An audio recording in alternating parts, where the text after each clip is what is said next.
Amables auditores, nuevamente junto a ustedes con Tania Córdoba, Eugenio Guerrero y quien les habla, Enrique Cordobés, para recordarles que la vida es bella y comentar buenas noticias que nos ayuden a mirar el futuro con optimismo. A 3 días del plebiscito, les contamos que hoy jueves 22 de octubre la Iglesia Católica celebra la memoria litúrgica de San Juan Pablo II, mensajero de la paz, que el 2 de abril de 1987 fue recibido, acuérdense, por 420.000 personas en el sector de Rodelillo, Valparaíso. Saludamos también a, a la Salomé y a los Marcos, que hoy día están en su día de santo. En el programa de hoy tendremos el agrado de contar con la valiosa participación de don Patricio Schiavetti Rosas. Él es abogado de la Universidad de Chile, de sede de Valparaíso, y sirvió en la Armada como oficial de justicia hasta alcanzar el grado de capitán de navío, siguiendo una honrosa tradición familiar. Actualmente es director de Asofar, panelista del programa de radio Revelando, aquí en Portales, su estación amiga, forma parte de la Secretaría General de Sinergia Democrática. Le damos una vez más nuestra más cordial bienvenida a Patricio. Patricio. Enrique, muy buenas tardes. Tania y Eugenio, un agrado que me hayan invitado a compartir este Revelando de día miércoles. Un saludo afectuoso y cercano a todos los auditores que nos escuchan en el día de hoy.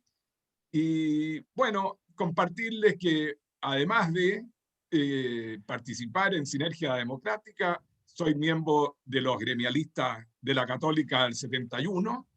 Soy miembro de Chilenos de Corazón y de todos los movimientos de centro-derecha que van a permitir un resultado exitoso el día domingo 25.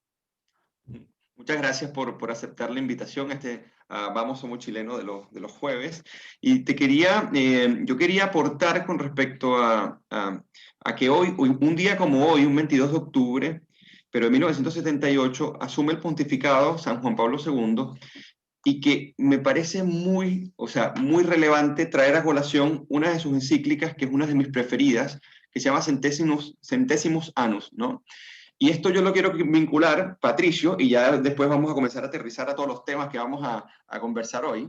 Saludar también a Tania y Enrique, con un breve párrafo de esta encíclica que se vincula mucho con respecto a una sociedad libre y una sociedad que también asume que un sistema como el sistema colectivista comunista fracasó, y fracasó porque no funciona en cierto sentido. Pero fíjense lo que dice, ¿no? Se puede decir quizás, este es en la parte 42 de la encíclica, dice, se puede decir quizás que después del fracaso del comunismo, el sistema vencedor sea el capitalismo y que hacia él están dirigidos los esfuerzos de los países que tratan de reconstruir su economía y su sociedad. Es quizá este el modelo que es necesario para proponer a los países del tercer mundo que buscan la vía del verdadero progreso económico y civil. Entonces dice, la respuesta es compleja.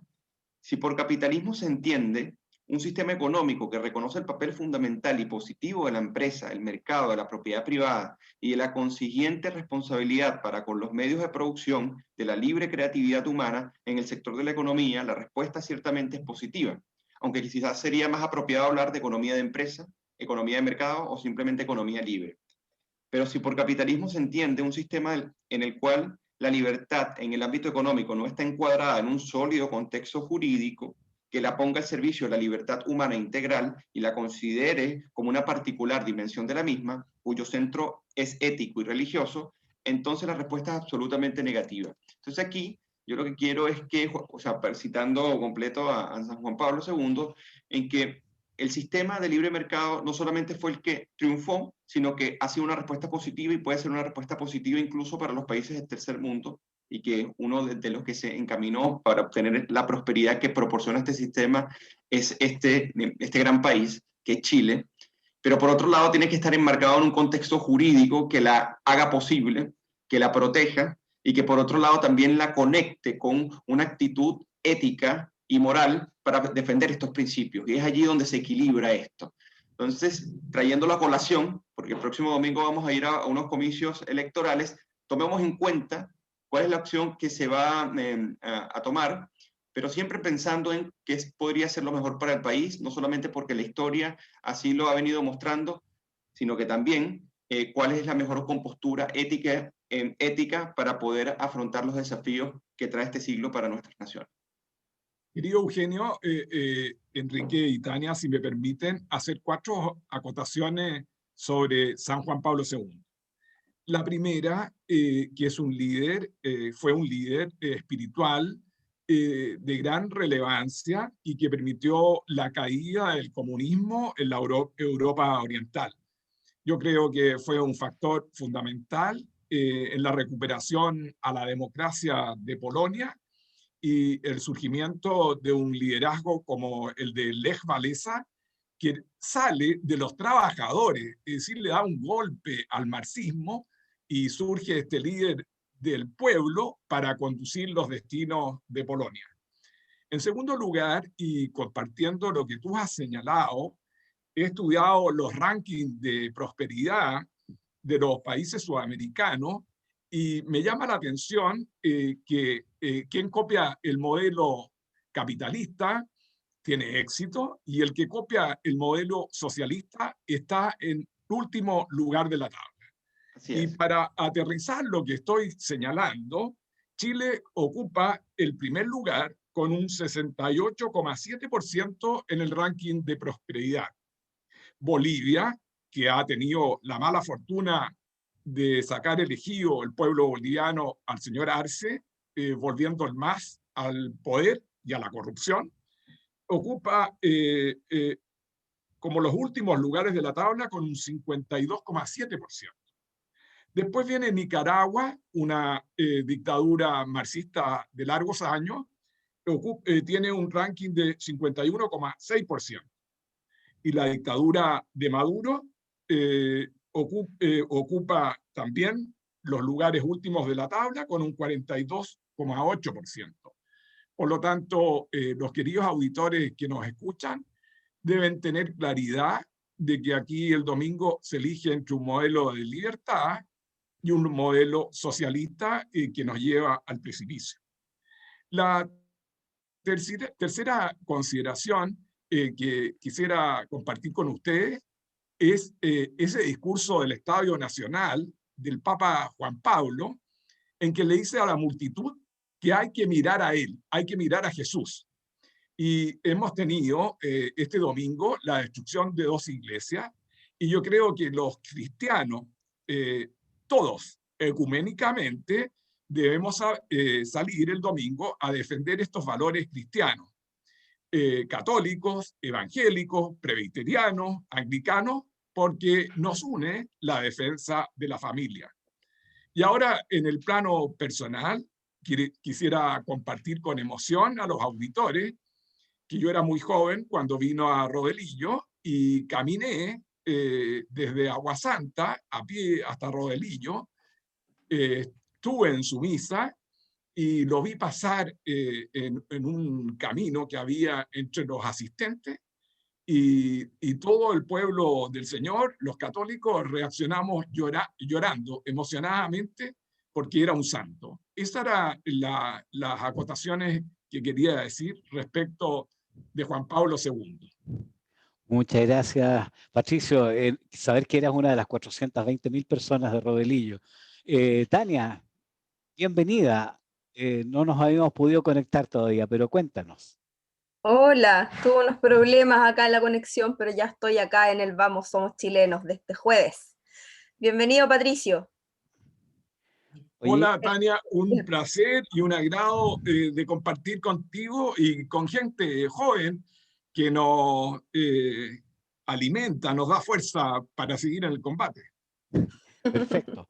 Bueno, yo quería motivar un poco la discusión de hoy día porque estamos a 72 horas del plebiscito y sabemos que a lo mejor algunos auditores podrían tener dudas sobre el procedimiento para sufragar, porque tenemos 2 cédulas que están conectadas una con la otra y la primera es muy simple, se responde rechazo o apruebo, pero en la segunda, la persona que votó rechazo como que no encuentra una respuesta para su primera relación. Entonces hay mucha gente que piensa, yo le he escuchado decir que para ser consecuente, como no existe ninguna de las anteriores, entonces tendría que votar nulo o dejar en blanco.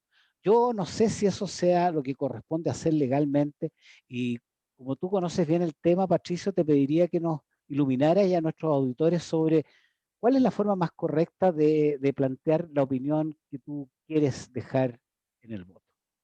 Bueno, y gracias Enrique por la pregunta, yo creo que es vital.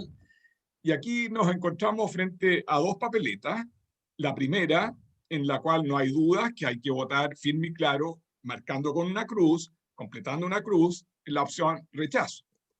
Y en la segunda hay dos alternativas, o convención constitucional o convención mixta. Ahora bien, la convención constitucional es la más cercana a Frente Amplio y el Partido Comunista, en que se van a elegir 155 constituyentes. Por lo tanto, yo llamo a la opinión pública que piense cuál es su opción. Y lo voy a señalar sin señalar ninguna conclusión sobre riesgo de cometer pecado. El problema es el siguiente. En la convención mixta,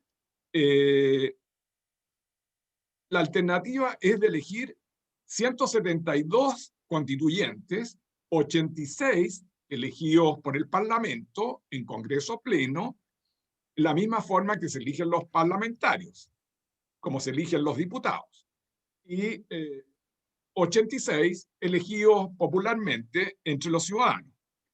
Ahora bien, en esta alternativa hay una mejor comunicación entre el Congreso y la Convención, lo que, en mi opinión, disminuye el choque de poder entre ambos órganos. Porque es muy importante mantener esta relación con los parlamentarios elegidos, que son los que tienen el real poder constituyente de acuerdo con la Constitución y particularmente con el artículo 127. En segundo lugar, es necesario que tengan conocimiento los constituyentes de redactar normas jurídicas. No cualquier persona puede concurrir a la convención y redactar normas legales, normas constitucionales de primer rango. Por lo tanto, se requiere que parlamentarios que tienen conocimiento de aquello y un grupo de asesores integren esta convención. Por otra parte, la convención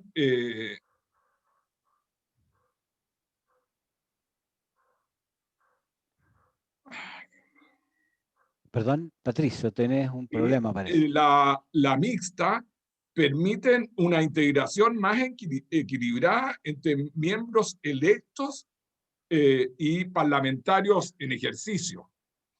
Yo creo que es muy importante esta relación entre ciudadanos elegidos popularmente y parlamentarios que son miembros del Congreso.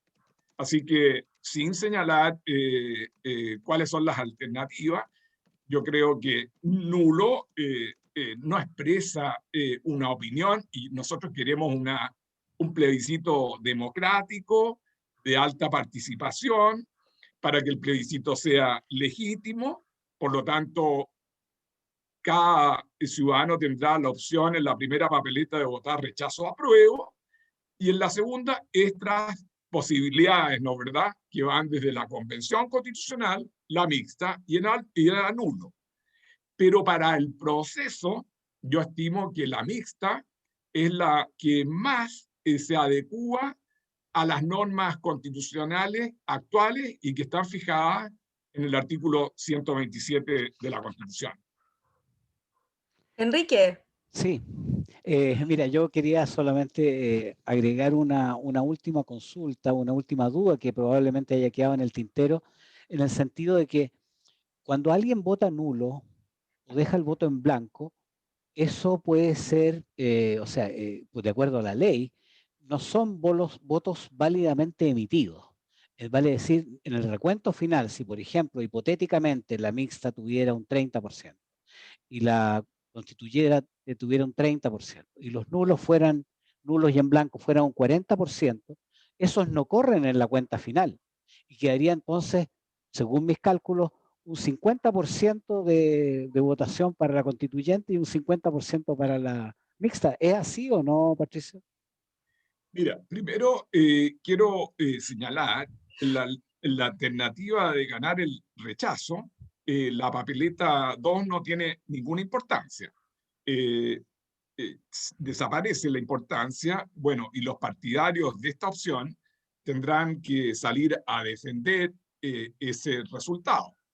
Ahora, tener claridad, en segundo lugar, que cada papeleta hay un conteo por su mérito, es decir, se cuentan los votos de la papeleta 1 y se cuentan independientemente los resultados de la papeleta 2. Y los votos nulos y blancos no están en este conteo, sino que solamente se cuentan los votos válidamente emitidos. O sea, la Claro, respuesta es sí. Está bien la conclusión de Enrique. Exactamente. ya. Bueno, ¿qué opinas tú, Tania, sobre Quería que eso no quiere? comentarles, Sí, eso. quería comentarles que esta semana, que creo que antes de ayer fue, estuve un rato mirando un foro que se hizo acá de la Fundación Libertad y estaba precisamente, era esta la discusión. El foro tenía como eje la segunda papeleta y uno de los asuntos, bueno, había tres posturas, estaba Ruggero Cosi, estaba Jaime, olvidé el apellido, y estaba Mesa, que es de AR, y cada uno defendía una de las tres opciones que son, desde mi criterio, válidas. Yo creo que el voto blanco y el voto nulo sí son una forma de expresarse en democracia. Sin embargo, considero que dado el contexto de un plebiscito, que no es una opción, no es como ir a elegir el alcalde, donde el que saca mayor cantidad de votos es el que se queda con el puesto, y uno puede ir y anular y decir ninguno de estos gallos a mí me satisface. En el contexto actual, en el contexto del plebiscito y sobre todo en la segunda papeleta, yo considero que no es una buena opción. Entonces estaba la opción nula, la opción mixta y la opción de la constituyente también. Entonces, había ahí, la discusión era, y las opciones, las tesis que se defendían, era que anular era una opción y además está toda esta controversia respecto a que si los de la segunda papeleta suman un monto, un número de votos Porcentaje. mayor a los que llegara a sumar las preferencias del rechazo, si el rechazo ganara en este caso hipotético, eso invalidaría el voto y ahí y quedó claro que esa opción en realidad, o a mí al menos me queda claro que eso no es un escenario posible, ni jurídicamente, quizás políticamente podría tener algún valor, pero dado que si gana el rechazo, el conteo de la segunda papeleta que se hizo, porque en las mesas va a pasar todo eso simultáneamente, porque no conocemos lo que está pasando en el resto del país, los vocales de mesa no lo van a conocer y lo tienen que hacer igual.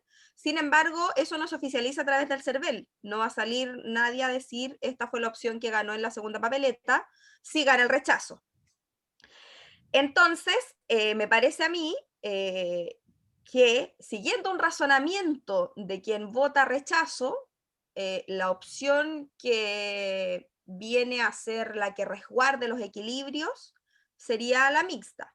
Sin embargo, me pareció muy curioso que una de las cosas que se conversaron ahí, y que yo también he estado en conversaciones en otros contextos, en que lo que se defiende es que, dado que la comisión constituyente va a ser electa con la misma lógica en la que son actualmente electos los diputados que están en ejercicio, es decir, donde puede entrar una tercera fuerza, donde hay lo que denominamos vulgarmente acarreo, las fuerzas que compongan esta comisión constituyente serían similares a los equilibrios que existen actualmente en el Congreso, en la Cámara de Diputados específicamente. Entonces, hay muchas personas que defienden la idea de que eso también sería bueno para las personas de centro y de centro derecha. No sé qué opina ahí en el caso hipotético. Eugenio, ¿qué opinan ustedes tres en general? Pues? Eugenio, por Quería, favor. Tania, sí. Mira, yo creo que en la convención mixta, estos 86 constituyentes, como te dije, se eligen por el Congreso Pleno, y ahí la centro derecha tiene más del 40% de los votos. Por lo tanto, hay la posibilidad de una integración más equilibrada de esta convención mixta entre los 86 del Parlamento y los 86 elegidos por la ciudadanía. Claro, Lo porque segundo, faltarían pocos para el equilibrio del tercio o de los 2 tercios. Esa es la lógica, exactamente, ¿cierto? Claro. exactamente, que es lo que interesa. Y por otro lado, ¿quiénes están más cerca de la convención constitucional? Por un lado, está toda la oposición apoyando esa alternativa, y está los republicanos. ¿Y por qué el Partido Republicano? Porque tienen un solo parlamentario. Entonces estiman que ellos van a acceder a tener más constituyentes por una elección abierta de los 155 constituyentes en una elección que no sea por el Parlamento, porque tienen al diputado Urrutia, un solo parlamentario. Sí, Sí, pues de hecho era Mesa precisamente el que defendía esa opción. Disculpa, Eugenio, antes de darte la posta, y quería acotar que es muy válido que diferentes fuerzas, dependiendo de su situación actual y de su peso en el actual escenario de la Cámara de Diputados, que es la única que se ha elegido con esta ley que va a regir para elegir a los constituyentes, porque el Senado todavía lo tenemos con la mitad del régimen anterior, está bien, porque yo también he escuchado personas que dicen que, claro, que esto es como que cada uno se acomoda como quiere, se arregla los bigotes como se le antoja. Yo creo que eso es válido en democracia y es válido para dar cabida a las diferentes lecturas en el espectro político. Quería hacer como una defensa de los amigos de Acción Republicana, que no tengo nada, no milito ahí, pero tengo amigos que quiero mucho y que en realidad creo que hacer ese tipo de lecturas está bien y que además enriquecen el debate que estamos teniendo en este momento. No lo veo como algo malo. claro, mira, hay varias cosas y este tema da para mucho y es súper interesante, pero el tema, por ejemplo, de la convención mixta versus convención constituyente es también los controles que pueden tener a través de su derivación del Parlamento, de la institucionalidad, ¿no? Y por un lado, por ejemplo, o sea, el auditor que nos escucha, la convención mixta, al estar fuertemente derivada y mantenerse en esa derivación, no tiene peligro de violar sus propias reglas, porque son las reglas las que permiten que exista y que se rija, ¿ok? Pero en una convención constituyente existe un peligro que ha existido en casi todas las convenciones constituyentes que se han hecho, particularmente en América Latina, y es que si esta Asamblea Constituyente decide declararse en soberana, lo puede hacer.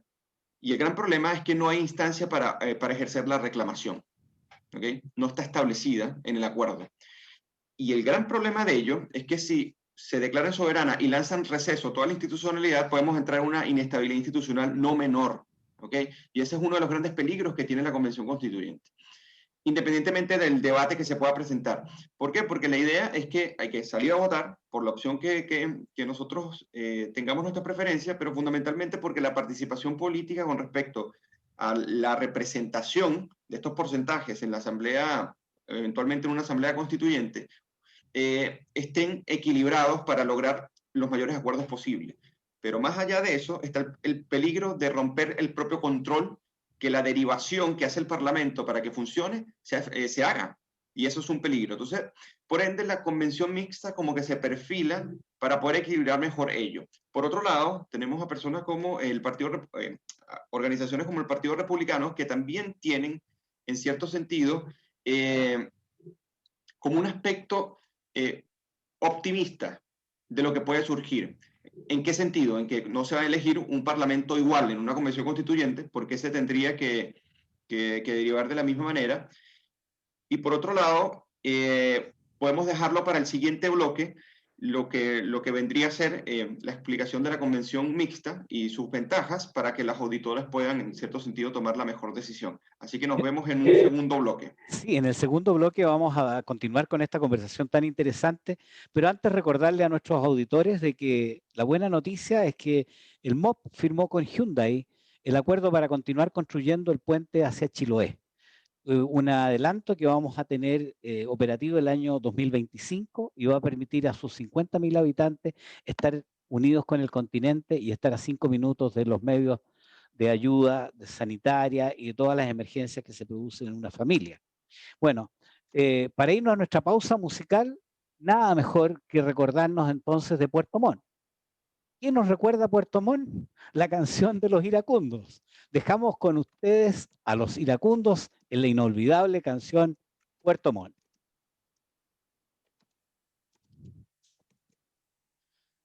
Listo. Nos vamos a la próxima entonces. Sí, porque es que se iba a cortar.